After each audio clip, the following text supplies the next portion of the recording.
प्रगति भवन में मिलर्स द्वारा धान की कस्टम मिलिंग न करने का निर्णय। मध्य प्रदेश शासन द्वारा सोमवार से प्रदेश में एसपी पर धान की खरीदी शुरू की गई है, लेकिन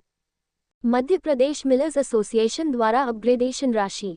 की घोषणा एवं बकाया भुगतान नहीं करने की स्थिति में धान नहीं उठाने का निर्णय लिया गया है। मध्य प्रदेश मिलर्स एसोसिएशन की एक महत्वपूर्ण बैठक आज भोपाल के गुजराती भवन में आयोजित की गई। अध्यक्ष आशीष अग्रवाल ने कहा कि मध्य प्रदेश के मुख्यमंत्री जहां एक और नए उद्योगों को लेकर प्रयासरत है, लेकिन जो पूर्व में संचालित उद्योग है जिसमें बड़ी संख्या में लोगों को रोजगार भी मिला है, इस पर ध्यान नहीं दिया जा रहा है। मध्य प्रदेश मिलर्स एसोसिएशन द्वारा अपनी 9 सूत्री मांगों को लेकर बार बार आगाह किया गया, लेकिन कोई कार्रवाई नहीं होने की स्थिति में मध्य प्रदेश मिलर्स एसोसिएशन द्वारा धान की कस्टम मिलिंग नहीं करने का निर्णय लिया गया है। हमारी मांगे पूरी करो, हमारी मांगे पूरी करो, हमारी मांगे पूरी करो। की कंडिका के अनुसार ही मिलर्स को परिवहन करना पड़ता है और परिवहन का भुगतान हमें शासन के द्वारा जो निर्धारित दरें हैं उन दरों पे हमें प्रतिवर्ष भुगतान प्राप्त होता है। किंतु 22-23 और 23-24 में हमारे प्रदेश के मिलर्स भाइयों ने जो काम किया है उनके मिलिंग के साथ साथ प्रोत्साहन राशि और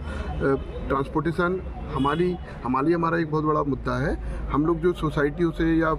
शासन के वेयरहाउसों से जो धान उठाते हैं का उठाव करते हैं, उसकी लोडिंग और हमारी मील पॉइंट पे आने के बाद उसको हम लोग जो खाली करते हैं, इसकी लोडिंग अनलोडिंग और साथ ही चावल हम अब जहाँ एक तरफ से सरकार को टैक्स रेवेन्यू भी दे रहे हैं, खाद्यान्न में भी सपोर्ट कर रहे हैं, एम्प्लॉयमेंट जनरेशन में भी एक बड़ी संख्या में आपके यहाँ जो अनपेड लेबर रहता है वो भी जुड़ा हुआ है, तो फिर भी आज इस मुद्दे पर कुछ यहाँ सकारात्मक पहल की उम्मीद है। भाई साहब, मैं बताना चाहूँगा कि मध्य प्रदेश में वर्तमान में लगभग 1200 राइस मिलें कार्यरत हैं और इन 1200 राइस मिलों में लगभग 5 लाख लोगों को रोजगार प्राप्त होता है। एक मिल में लगभग 50 से 100 लोगों का स्टाफ होता है। इसके अलावा जो ट्रक वाले होते हैं और अलग हम लोगों के मुनीम होते हैं, सब मिला के लगभग 4-5 लाख लोगों को राइस मिल उद्योग जो है ये रोजगार दे रहा है। लेकिन आज शासन की गलत नीति और हमारे साथ में जो शासन के द्वारा न्याय किया जा रहा है, हमारे भुगतान नहीं किए जा रहे हैं, हमें अपग्रेडेशन राशि नहीं दी जा रही है, हमें हमारी तो उम्मीद करें कि इस बैठक के बाद कुछ शासन से पहल होगी और आप लोगों का कुछ ठोस नतीजा निकल कर। भाई साहब, हम लोग लगातार माननीय मुख्यमंत्री जी से भी मिलने का प्रयास कर रहे हैं, अभी भी हमारा प्रयास जारी है। हमारा दुख इस बात का है कि एक तरफ मध्य प्रदेश शासन, हमारे माननीय मुख्यमंत्री जी उद्योगों को बढ़ावा देने के लिए प्रदेश न केवल प्रदेश के अनेक जिलों में जाकर के इन्वेस्टर मीट आयोजित कर रहे हैं, वरन अभी पिछले 1 हफ्ते से हमारे मुख्यमंत्री जी विदेश यात्रा पे थे। विदेशों से वो उद्योगों देखा जाए छोटा सा राज्य है तेलंगाना, जिसने अपने राइस इन्वेस्टमेंट समिट की थी, वो उसमें भाई साहब माननीय मुख्यमंत्री जी लगातार इस दिशा में प्रयास कर रहे हैं। लेकिन हमारा दुख इस बात को लेकर है कि माननीय मुख्यमंत्री जी जो नए उद्योगों को बढ़ावा देने के लिए प्रयास कर रहे हैं वो तो बहुत अच्छी बात है, पर साथ ही जो पहले से प्रदेश में सरकार के के द्वारा जो सब्सिडी दी गई थी उसका सहयोग लेके ही प्रदेश में उद्योग स्थापित हुए थे, लेकिन आज वो उद्योग मरने की स्थिति में आ गया है। आज क्या एजेंडा क्या है भाई साहब मीटिंग का? भाई साहब, हमारा एजेंडा ये है कि हम लोग एक मत होकर शासन से हमारी मांगे रख रहे हैं और हमारा सभी मिलर से हम लोग इसमें आग्रह कर रहे हैं कि जब तक शासन हम लोगों की मांगों को पूरी नहीं करेगा, कोई भी मिलर अभी जो 24-25 में मिलिंग का काम चालू होने वाला है, शासन धान खरीदी जो कर रही है, हम लोग शासन का काम नहीं करेंगे। थैंक यू, धन्यवाद। जहाँ पर पूरे देश में नंबर 1 का स्थान हासिल कर रहा है, लेकिन उसकी जो सब्सिडाइज है,